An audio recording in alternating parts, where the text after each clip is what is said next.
Hello, everyone. We are live. I'm Andrew Can from TubeBuddy, and I'm joined with a very special guest today. Paul, why don't you go ahead and introduce yourself? Hey guys, I'm Paul Sampson. I am the founder and CEO of Licht, and Licht is the world's first chart music licensing platform for creators.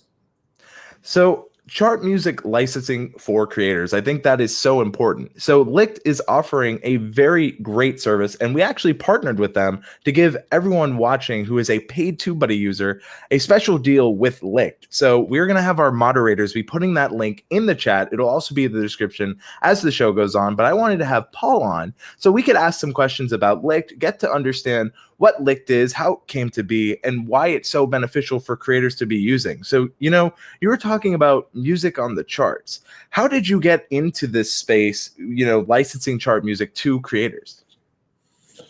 Well, okay, so I mean, I've been putting music to picture for 15 years, right? So every film you watch, every TV show or advert or trailer for a movie has music in it. And that is a deal between a music label and publisher and a film company or broadcast network or whatever it might be. And that they call that synchronization licensing, the synchronization of music to picture. And I really wanted to disrupt that world because it's really litigious, it's expensive, it's time consuming, there's so many fragmented rights holders. It's difficult to do. And I was really keen to try and make that simpler. It's very difficult to make that simpler when you're working in traditional media. As an entrepreneur, I wanted to look at where the growth areas were. And essentially, all those verticals I spoke about, film, TV, advertising, they've all got production companies underpinning them, right? And when you realize that 2.8 billion of us have got a production company in our pockets today, and the world's most generous commissioning editors, right, in YouTube and Instagram, Facebook. Thank you. Yeah. Head of factual at HBO to give you a budget, right? You just shoot and post and hopefully earn. Then I thought, well, actually, the only production resource that hasn't yet been democratized is the ability to get a license for the use of the music. And then that became my mission. I was like, right, well, that is the growth area, right? It's nonsense that there's not a solution. Then I learned about content ID and copyright claims. And I thought, well, that needs solving. Like, this is the biggest growth area in production in the world. And not only can you not get a license to use the songs, because no one owns all the rights, but if you did, you'd get a copyright claim. Yeah, and that's a huge fear. Legally. And so I thought, well, this is nonsense. And I set out solving it. I had a developer friend of mine, and I said, let's learn the YouTube API and content ID and all the CMS and everything. And let's not accept the fact that it's not possible to validate the use of a song. And we worked out a way to do it. And that way that you do it, you mentioned it very briefly, was through your vouch system. You talked about copyright ID. And I think one thing a lot of our creators really understand is one of the early mistakes that we see when you start. And I made this mistake. I mean, when I started on YouTube in 2007, it's like, I have the CD. Why can't I use the song? Right. And you told me a little off air. That's kind of the situation you found yourself in. Absolutely. Well, I used to work in TV. And the first time I went to an edit in 2005, I took all my CDs in, and the editor said, "What have you bought those for?" And I said, "We're going to put it in the show." And he said, "We have a music budget." And I was like, "These CDs are already paid for, Mr. Editor. I bought them." He said, "No, you own the plastic. Someone else owns the music, and you need a license for it." So that was like my awakening 15 years ago to licensing. I'm sorry to interrupt. Well, I forgot what was the question. No, I was just going to say, we all have made those mistakes. So, you said a little bit earlier is that you can monetize your music with this. So you mentioned that it's possible. Yeah. Yes, we were talking about vouch. So you said that you can still monetize your YouTube videos even if you're using music from Licht, pretty much. That's completely all right. Absolutely. I mean, look, what the fundamental truth of Licht is that the music from our website, from our platform that you use in your videos will absolutely be recognized by content ID, but it won't give you a copyright claim, right? So what we've built some software. If you imagine, let's just focus on content ID for a second, right?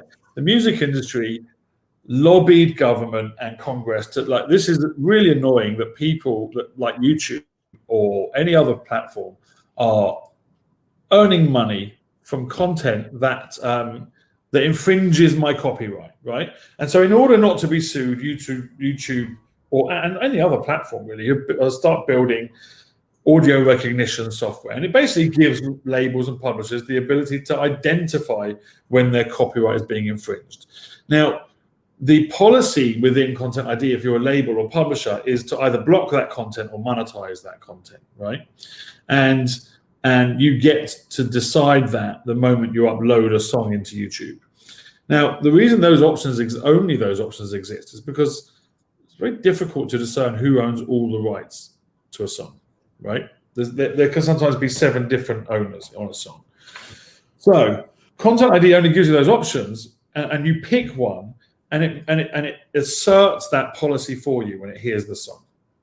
It's the presumption by software that you have not licensed the song, and it can presume that, Andrew, because there is nowhere to get the rights, right? There is nowhere. So what we did was we tried to learn Content ID, and we said, look, if we could build some software that basically informed Content ID, yes, you recognize this song, but this song is legally available for license now.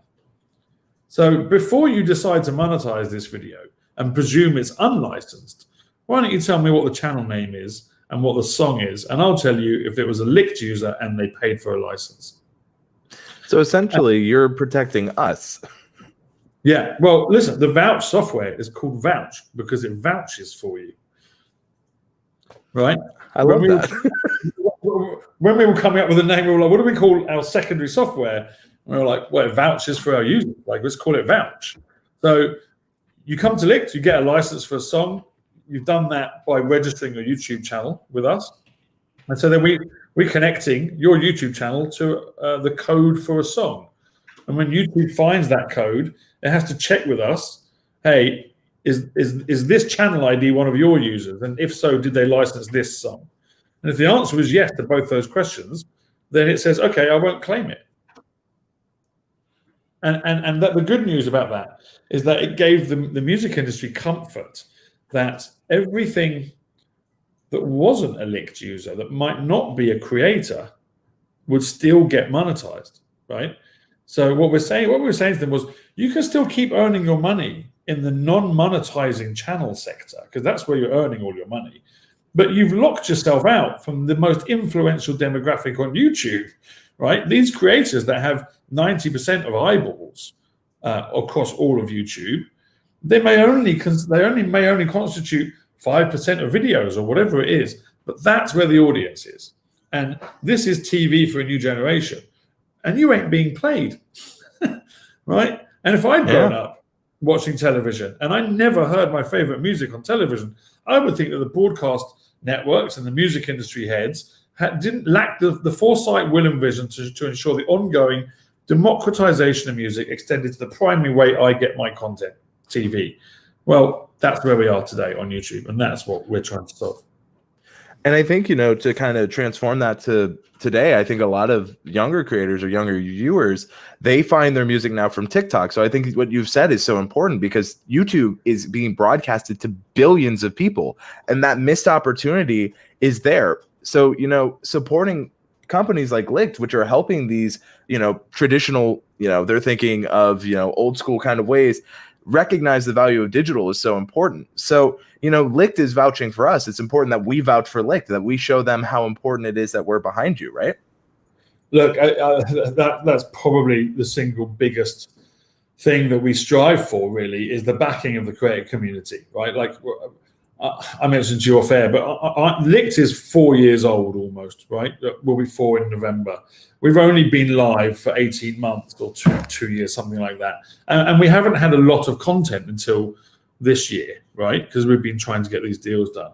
But we are on a mission. And our mission is to build Spotify for creators, right? I want every song in the world available to creators claim-free. I want every label and every artist you've ever heard of on a platform available for you to use without being penalized, right? And I've started that mission, right? But I'm going in alone. Mm-hmm. We've got a team here, right, who do a lot of good work. I'm not taking all the credit, but we are going in alone and fighting this battle on behalf of creators. And now I need an army, right? Yeah. We've signed in the last year Universal Music, which is the biggest label in the world, Warner Music, the third biggest label in the world, BMG, the fourth biggest label in the world, and they're starting to open up their catalogs to us. We don't have everything from all of them, but more and more every day, right? The only way to get all the labels in the world and all of their content is for me to be showing the music industry, we built it and they have come. Start releasing your biggest acts and your biggest hits sooner and faster. Yeah. And go ahead. Well, look, just to say, like, if a project like this doesn't survive, that solution will never come, because the music industry will say, well, we tried it. They don't need it. They don't want it, right? This is our opportunity to make sure that this solution happens, that in 4 or 5 years' time, we can all look at each other and go, do you remember when using music was a problem on YouTube, right? Yeah. Because it needs to be consigned to history. And we all need to combine forces to make that happen. I have a dream, Andrew, right? I have a dream one day of walking into a label that isn't doing business with us, with 100 creators picketing outside saying, release your music. I appreciate the passion. But you mentioned creators, right? You mentioned us being there. I had a question for our creators watching, and this is a very simple question. Are you using music in your YouTube videos? Let's even show that that's an interest, because I know so many creators who are using music, but they're all the want, right, is to do exactly what Licht is trying to do, to have someone vouch for us, which you have that system is doing, but you're also talking to these big label heads, because we don't have that voice. Like, we know what we want, but we don't necessarily know the industry. So to have someone like yourself and your team is invaluable. And I already put the member perk on screen. Again, it's going to be throughout the chat, but I wanted to take some questions from the chat. And these are just some music-based questions. And this is a question about, what happens if I use a song from Licht and it gets a claim? Are we still allowed to keep the music that we're licensing from Licht in our video, or do we have to replace it? Well, I mean, there's only a few reasons why you would get a claim if you've licensed the song correctly. One is it's a breach of the terms and conditions, right? There are certain usages that aren't allowed. Okay, so for instance, lyric videos and what they call art tracks, where someone just puts up the artwork to an album and then puts the entire album of music on it.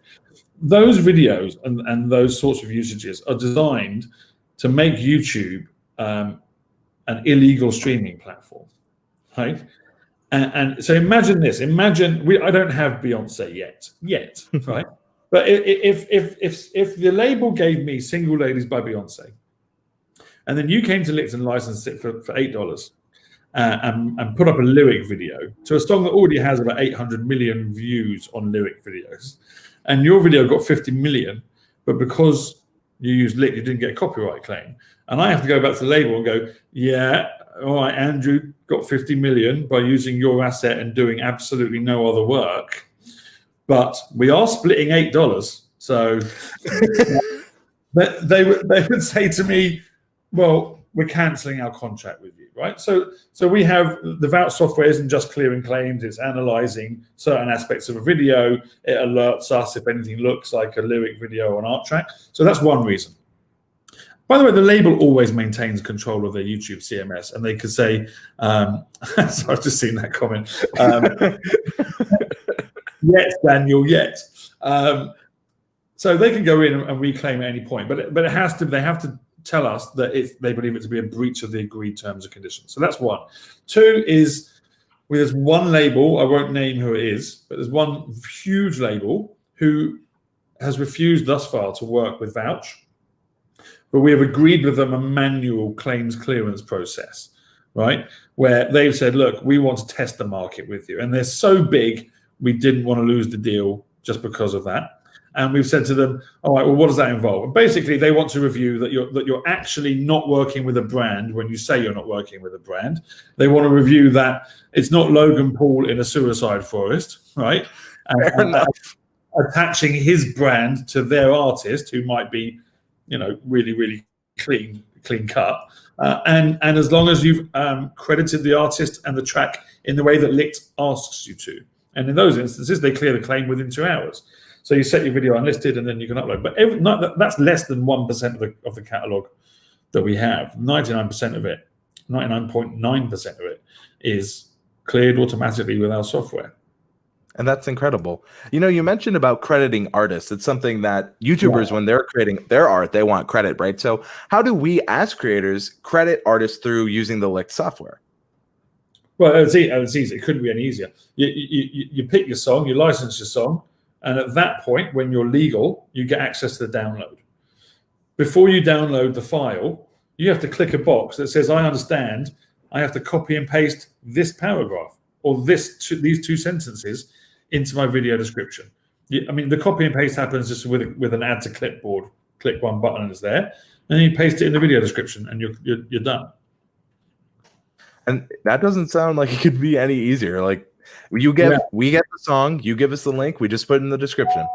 Yeah, and look, I think that also it's an important point. Like I think there's a world a few years down the road where not only will using music not be an issue, but that where there's a lot more collaboration between the music industry and creators.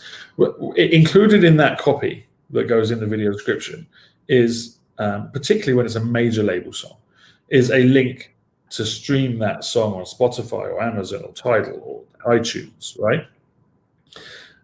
We've seen a few case studies where there's been some really big videos that used the song, and then the label came back to us and said, oh, we saw a small uptick in streams on that song, right? And when you get a circular win like that, the creator won because they got to use the music they want. The audience won because the content was better and more engaging. The creator also won because they keep their AdSense revenue. The label won because they got paid, and the artist won because then people remembered the song and went and streamed it again, right?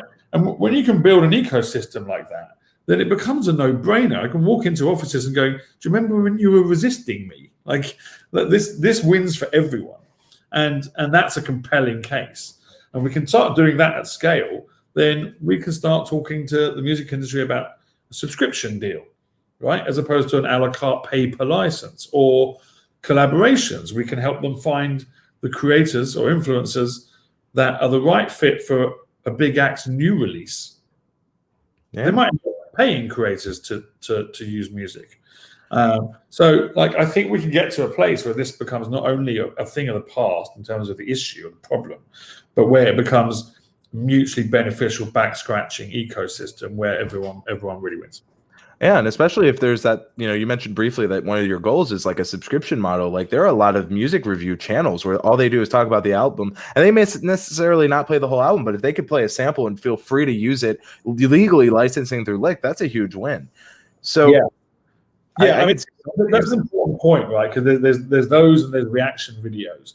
Typically, what we've sold to the music industry is that anything that where the channel or the creator has added editorial value should be cleared, right? So the difference between what you're talking about, a review versus a lyric video, I would argue there's editorial value in the review. People are watching for the review, not watching just the song. Now the label would say, yeah, but do they have to put the whole song in? Because now people could use it as a stream, right? But yeah, no, those things should be allowed to be cleared. And I really appreciate hearing that because, I definitely think the labels have that fear, right? Because I think one thing we've seen in the YouTube space is like the gaming industry was like that. And then because the creators wanted to play those games, they wanted to be able to talk about them and do them, they fought for it. So I think the music industry, to what you said, needs that same push, needs that same drive, because when we show that it's needed, it's wanted, we win when they win, right? So I really like that.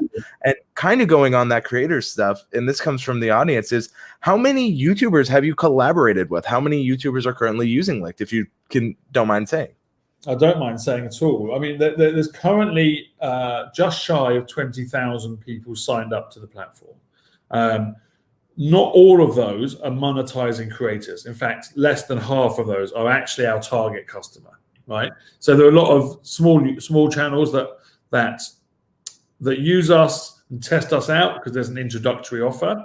And there's a few that are really keen, even though they're not monetizing, but they're ambitious enough to want to be musically hygienic for when that day comes, right? When I do start monetizing, I want to make sure I can monetize my back catalog of videos, right? So one of the ways that we're targeting more of our core audience, the creators, is by partnerships with people like yourselves and some multi-channel networks and so on and so forth, because we want to be speaking directly to our audience. But yeah, there's a few thousand people every month that are active.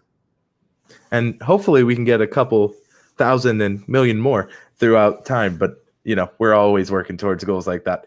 So, you talked about activity, right? And one thing that our active users are wondering is, let's say that I use a song that I didn't license originally, right? Like it's in a video, it's there, but I noticed, hey, Licht has this song. Can I buy the license then and then be all right? Or would that not work? So not currently, you can't, no. So again, one of the big issues we had to face with the music industry was the risk of what they call cannibalization, right?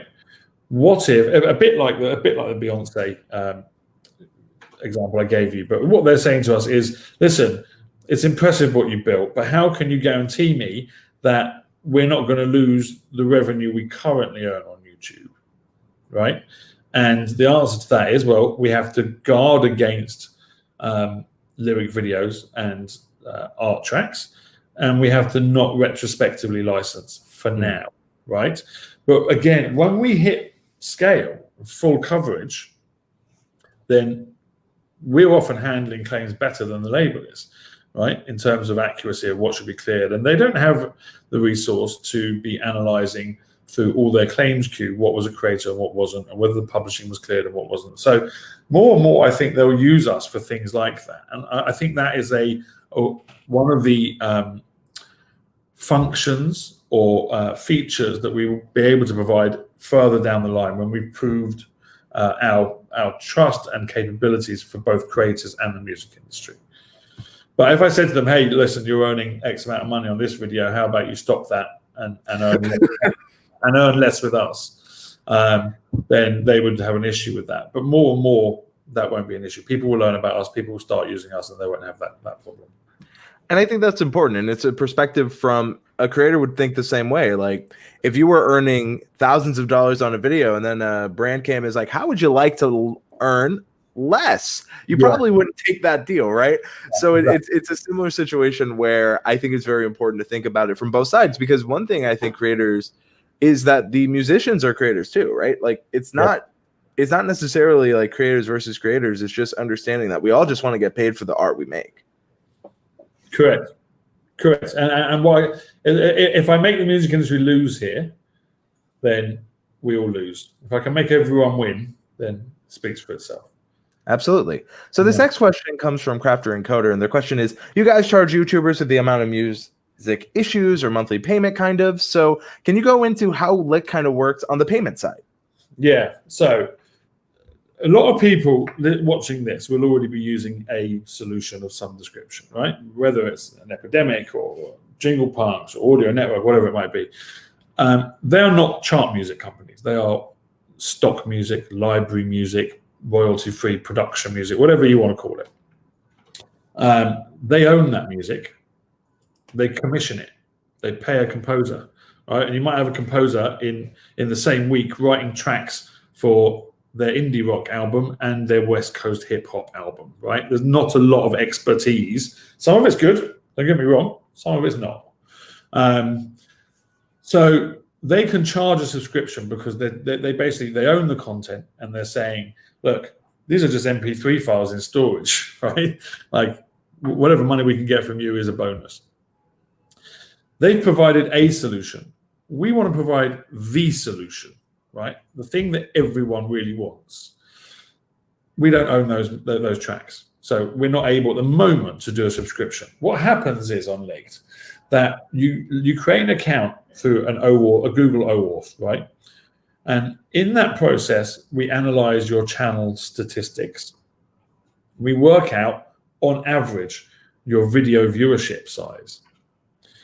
There is a rough it's better than crude but fairly accurate calculation at that point as to what your estimated average revenue, take-home revenue would be.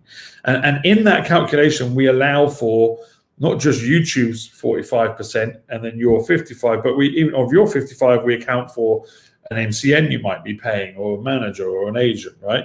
And we deduct that as well. And from the estimated remaining revenue, our price points come in at about 10% of what we estimate you're going to make. And that makes sense. And I think that, I'm assuming that scales, right? So like if I'm a larger creator, that I'm going to probably not get the same rate as maybe a smaller creator. Is that fair to say? Correct. Absolutely right. So myself, I have a channel with 0 subscribers and 0 views. I'm very proud of that.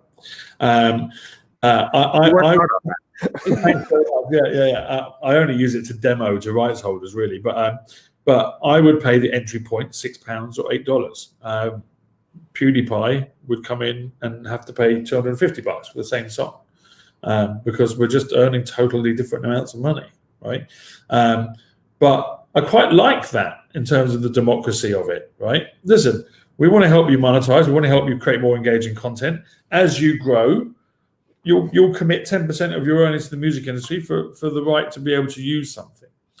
And if you overperform, there's very little in the way of recompense, all right, or penalization, right? For most of the catalog, even if you earn that video peaks and outperforms your others, you're largely okay, right? So, and the other thing is, no one song on the platform has any different rates, right? So if I had Beyonce and you licensed Beyonce and you were $8, it would cost you $8. If you used an unknown artist, it would cost you $8. It's about the size of your audience. In Europe and the UK, that's how television works. Oh, wow. Right, and they just go, listen, this channel, BBC, pays more per annum into the music deal than, say, a small arts channel, because advertising revenues are greater the bigger audience you have. And it's the same here, same principle. So again, when I was trying to shortcut the wins, how can we get a yes out of the music industry? Well, if every argument I go in with, I know they've signed off on in another media that's comparable, then I'm going to get the solution out quicker.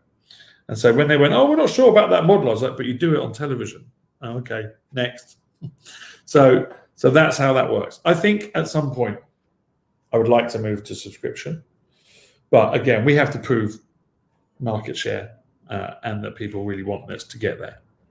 And to put it in perspective for the viewers watching who may not understand that, it's kind of similar to how the YouTube partnership programs, where you have to prove to YouTube that you're getting the viewers watching to put ads to justify them putting their name out for you, for vouching for you, as Licht does for us creators. So it's very similar that if we don't prove that we get the views we say, YouTube's not going to put money behind us, right? So it's a similar situation from both sides. So go ahead. No, I was just agreeing with you. So we have a question from Daniel, and the question is, are there any global restrictions based upon region for any of the music on Licht? So again, Daniel, 99.9% of the catalog is fully available worldwide. In fact, anything you are able to license, you can use without fear. There are certain songs where if we don't have the rights in a certain country for that song, and again, like I say, I'm talking about maybe there's 4 tracks in the catalog, right? Then you can't license that song if you're in that country. That's the restriction, right? But if you're outside of that country, you can use it, and it's airable globally. Makes sense. It's broadcast globally. It just means like, the US has certain trading restrictions with certain bad actor countries. And people from those countries aren't allowed access to the platform or to certain songs. Makes sense. And I think that, that's important for a lot of people. And I'm glad Daniel asked that question, because we do have an international audience, and some people might be having those similar questions. Yeah, absolutely. Absolutely. No, 99% of countries are unrestricted. And Daniel says, got it. Makes a ton of sense. This next question comes from Anthony. And I think this is probably something some people in our audience are wondering. And this is, So I pay $8 now as a small channel, but later my video blows up. Do I then owe more money later for that old video, or is it the one time they pay for the license they're good? So it's one time, and you're done, right? So again, I want to be completely transparent here again, because there's this one label who's it's so enormous that we conceded certain things where, but that concession wouldn't apply to Anthony in that example, right? The only reason anything would apply is A, if it's a song from that label, right?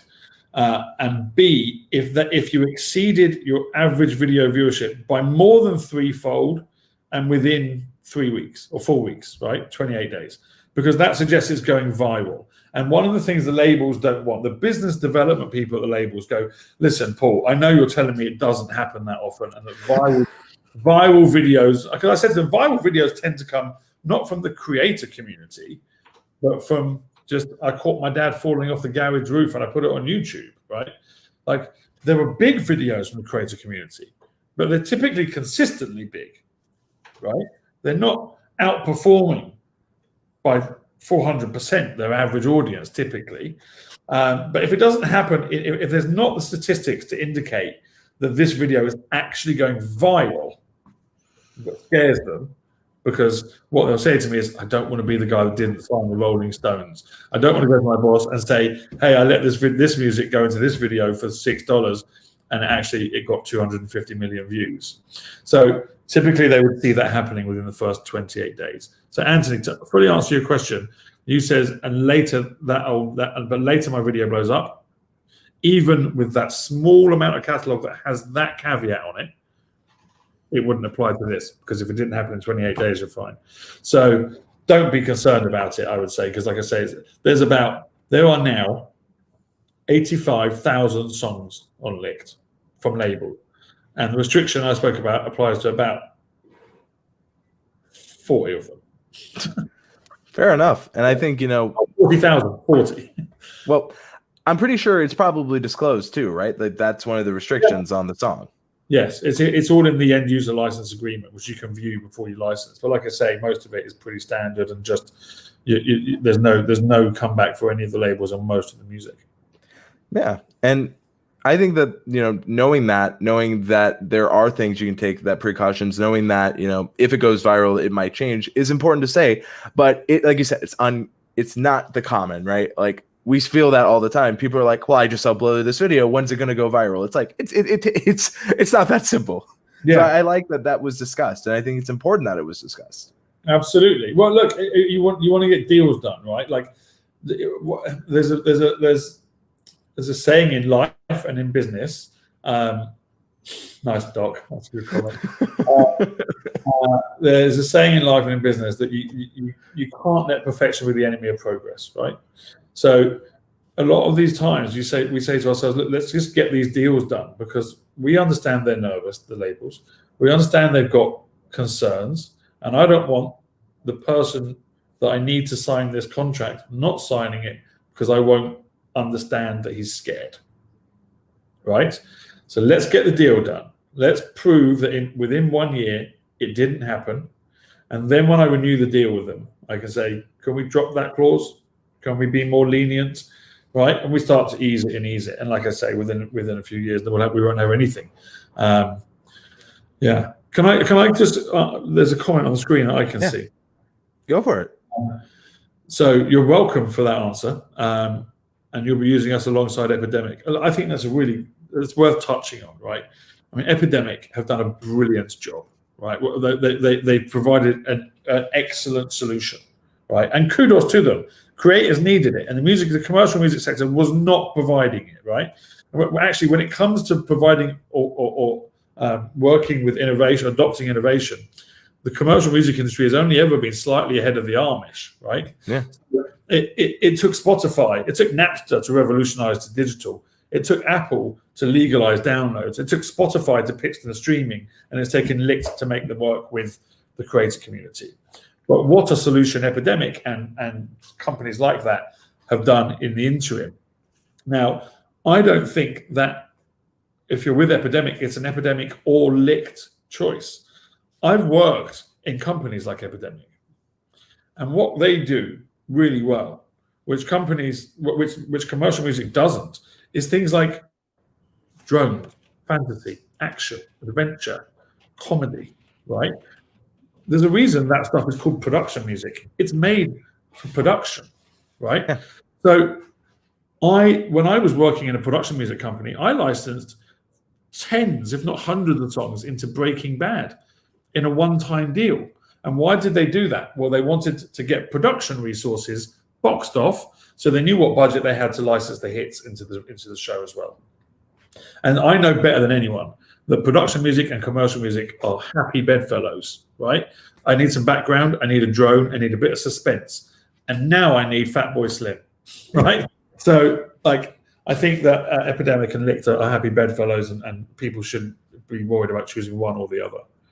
Yeah. I see a question here, and maybe you can speak to this. I know that this might be a goal for Licht, but this comes from, hopefully I'm pronouncing this right, Vishesh, and they're asking, does Licht have any Bollywood songs? We're working on it, Vishesh. We've been approached recently by some Indian companies. So there is a pipeline. I mentioned earlier that we have 85,000 songs live on the platform. There is a pipeline of 600,000 being delivered to us.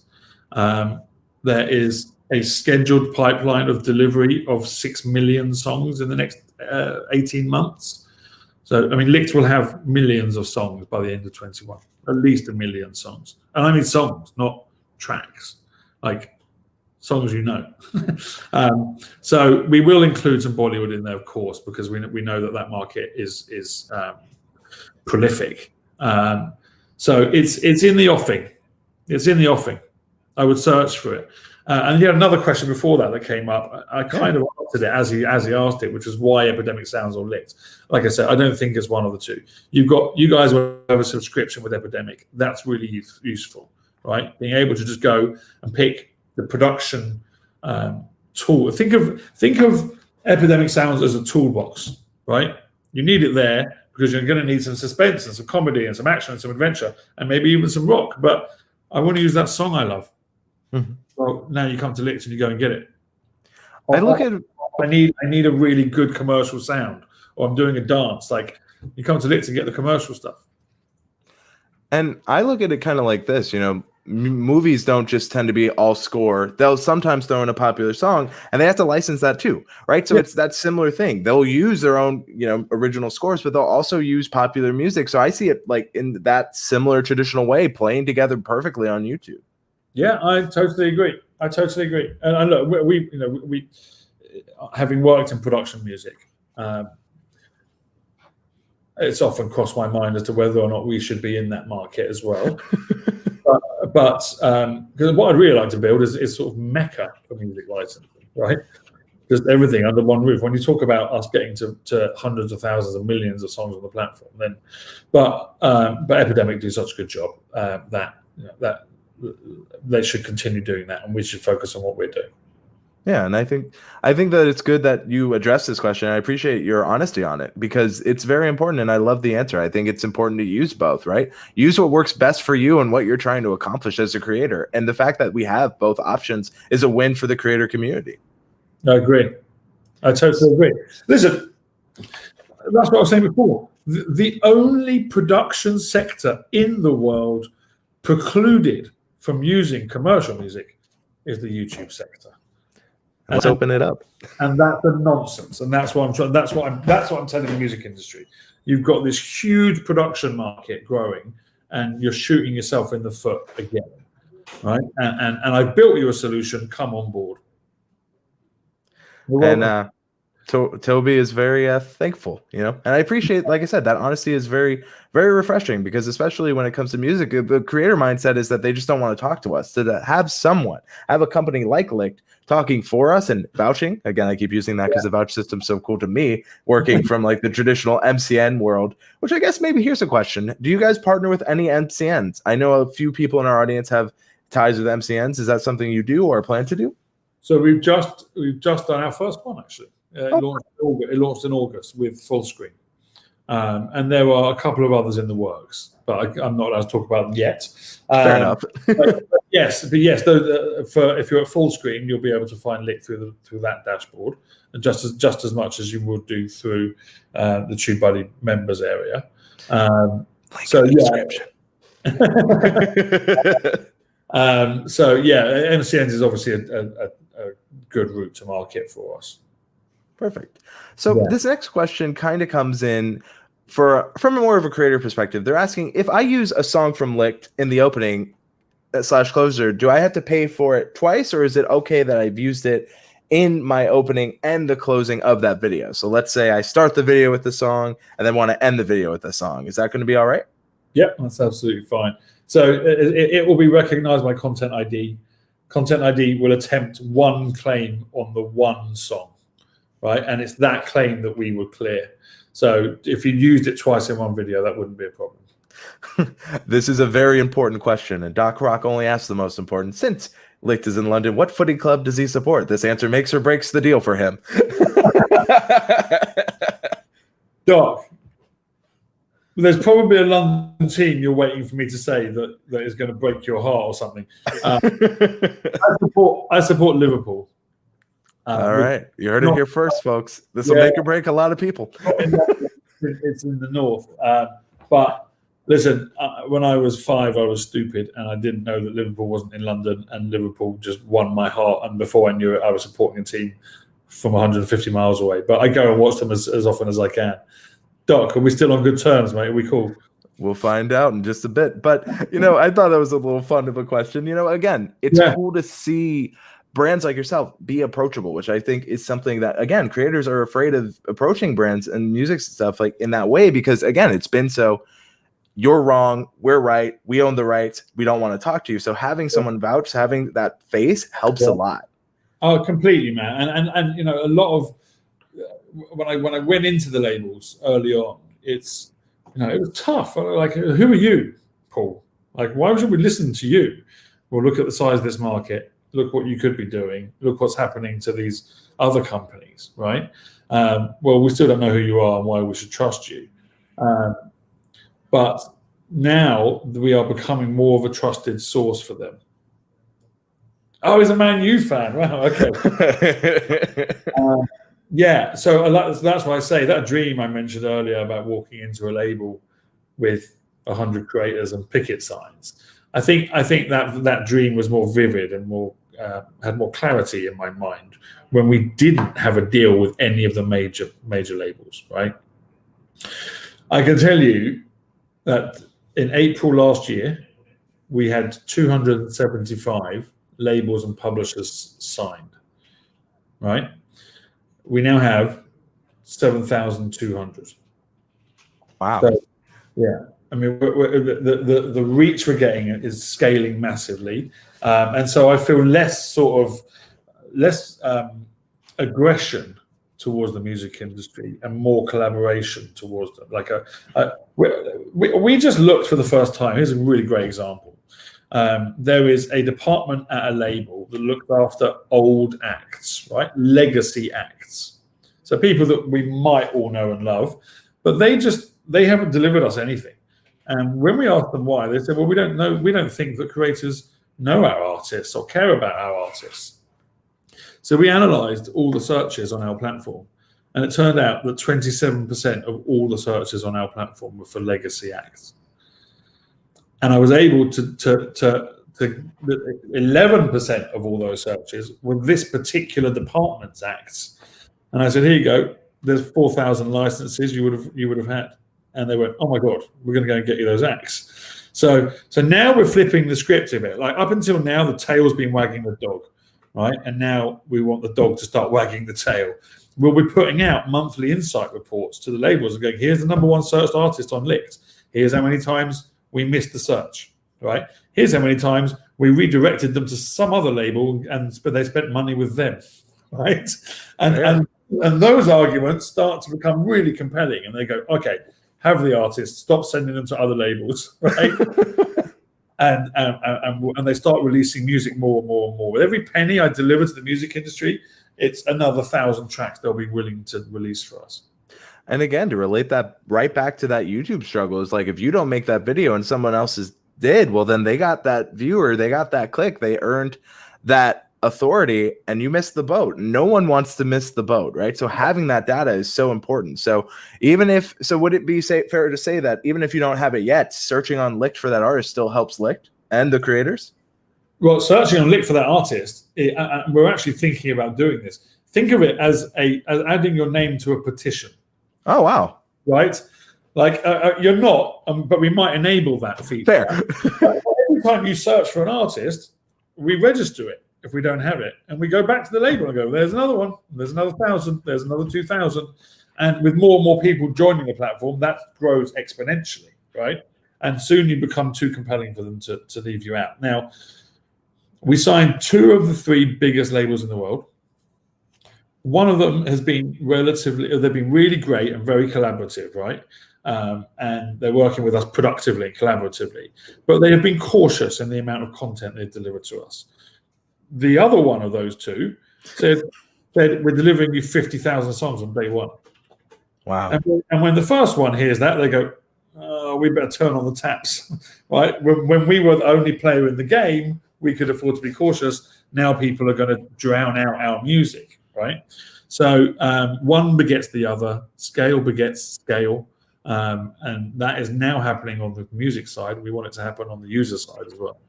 Perfect, and I love that. So, we're speaking of that user side. A lot of our users tend to, create only using their phone. You mentioned that you can have a production studio in your pocket.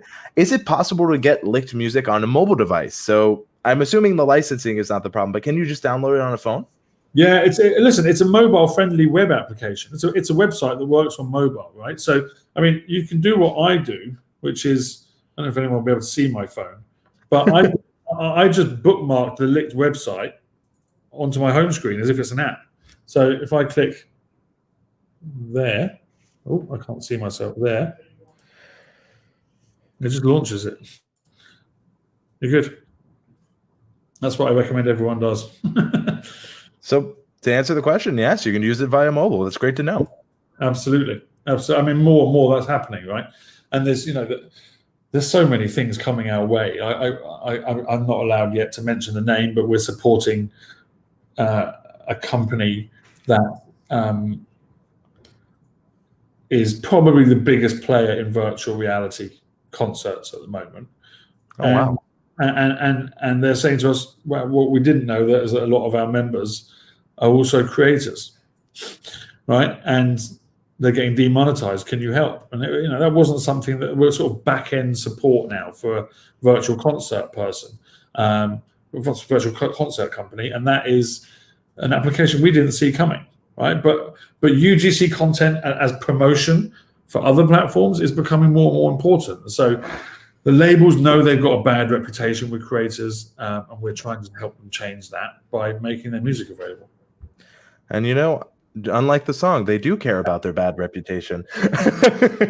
Yeah, Daniel, just chill out, mate. I got you. Well, I think Daniel was, like you said, Daniel has been in the music industry, so he knows some of the pains, but not maybe as much as you. Okay, got it. So Doc Rock asking another really interesting question. Will Licht be good with Facebook's new October 1 mute hammer ruling? Difficult to say. So let me explain what's happening on Facebook. Facebook, obviously, we all know, is trying to attract creators. It's trying to impinge on YouTube's market share in video, right? The acquisition of Instagram was absolutely part of that strategy. It's very clear, right? As soon as they put out video and the stories, Facebook required them. It was video before stories, but yeah. So what they have done with the music industry is say, listen, we don't want to wait until we've built the necessary tools before we can do a deal with you. So how about we let music go for a bit, right? There's been a deal between the music industry and Facebook for a year or two, but Facebook is in the process of having to build its version of Content ID, which it owns, and provide the music industry a CMS, right? The ability to access that audio recognition software and start uploading music and controlling it. Until Facebook finishes that build, we cannot integrate our software with Facebook because they're using an off-the-shelf third party. It doesn't work that way. YouTube used to use that off-the-shelf third party. And then they got rid of them and built Content ID. Facebook's going through the same process. So yes, we've had many rounds of talks for Facebook. We fully intend on vouch being operative within their version of Content ID so that we can clear claims for you automatically. What I would say, though, Doc, is that if you were to go into the Licht platform and go into the advanced search and search for anything, say you search for rock, down at the bottom of the page on the right-hand side, there are a list of various UGC platforms: Facebook, Instagram, Twitch, Snap, so on and so forth. If you clicked Facebook in that search, it will filter out any music where we don't have the Facebook rights.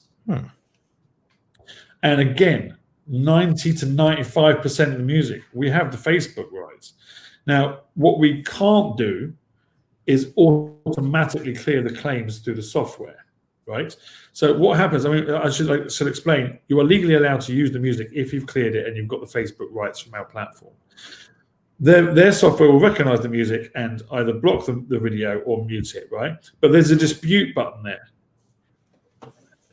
You have a license with Licht that states you bought the Facebook and Instagram rights. You take that URL, you put it in a dispute, and your video is unmuted or unblocked. Awesome. We get our own promotional content blocked on our Instagram channel, right? And we go, hey guys, we can now provide you with the rights for social for this song, and then we get blocked. But then because we always license the music, we dispute, we paste the URL to our license, and within a couple of minutes, actually, our video is released. So I would love to tell you that it works exactly the same on Facebook as it does with YouTube, but it's not our fault that it doesn't yet. It's Facebook has to be ready with its software. Fair enough. And I think that's one of the growing pains that YouTube had early on in the days. Anyone who remembers that out there, you'll know that it's gotten better, but it takes time. And I think that's probably what's going to happen to the Facebook platform as it keeps going on and things like that. And look, Facebook has hired, I'm going to use crude numbers, but I'm not far off. They've hired probably 100 people from YouTube to speed up this process of building a similar system. And they probably hired 50 to 100 people from the music industry to help them get their deals done quicker, people that understand what needs to be done. So it's coming, and hopefully creators won't be treated so poorly on those platforms soon either. Fair enough. This next question comes from Barb, and they're asking, what type of artists do you currently have on Licht? Well, I should say that we're about to get a lot more US content, right? Because we've done deals with major labels. We did them out of US and UK, those deals, but the first deliveries came from the UK labels. But we have artists on the platform. We just put up Anne Marie, who is a big UK act. There's 2 songs on there for Anne Marie live. Between them, they have over 500 million streams on Spotify. We have XXXTentacion. One of his songs is the 24th most streamed song in Spotify's history, right? Over 1 billion streams, well over 1 billion streams. We've got Noel Gallagher. We've got John Newman. So we're talking about big artists. There's also a lot of really good dance acts from dance labels, house music, EDM, drum and bass, all signed to labels, all charted, right? Everything on there has been in the charts. So that's the sort of artist that we have on there.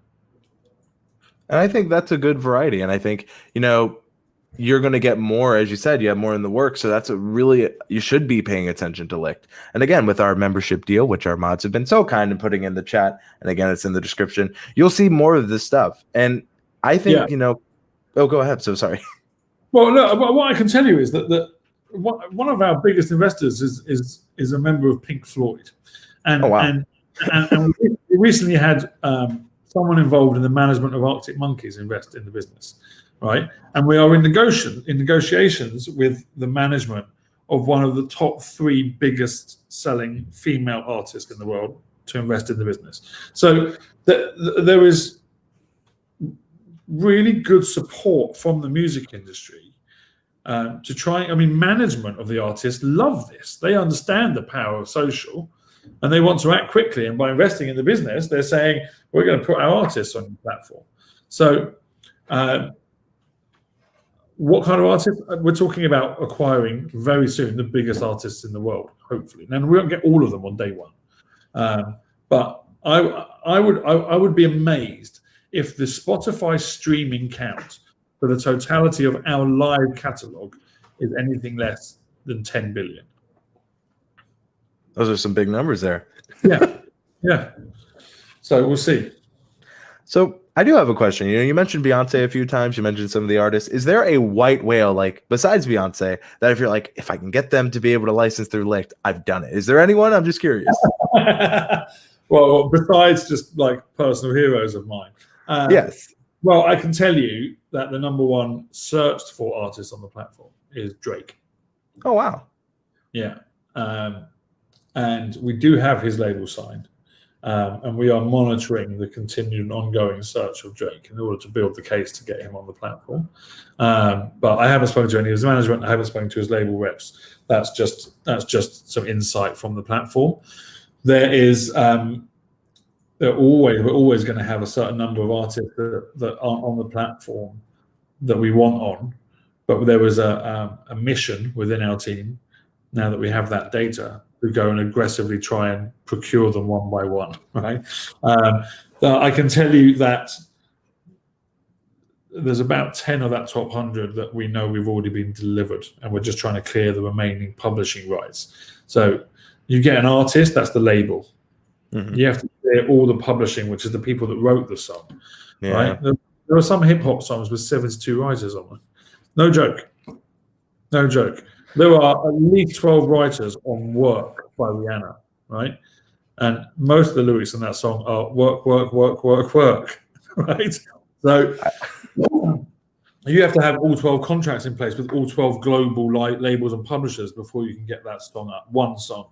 So when I say we're climbing mountains and doing great work, but we need creator support, it takes a lot to do this. Well, you have my support for what it's worth, and I'm excited to use Licht personally. Like, it's something that I've been, like I said, I was telling Paul off air, like I've become the biggest Licht super fan this last week. I've learned a lot about Paul. I've been learning again because it's such a unique thing. It's near impossible to do what you guys are letting us do. So thank you. You're welcome. Like I love it. Like I've got to tell you, when I started this, that one wonderful human being gave me what they call the seed funding, right? The first bit of cash. All I had was a presentation. And I said, we can build this software. We can build Spotify for creators. And even he, the person that believed in me the most, said, but you're mad to try and go after the major labels. Right? Go after the independents. You'll never get the majors. And even he can't believe that we're doing it.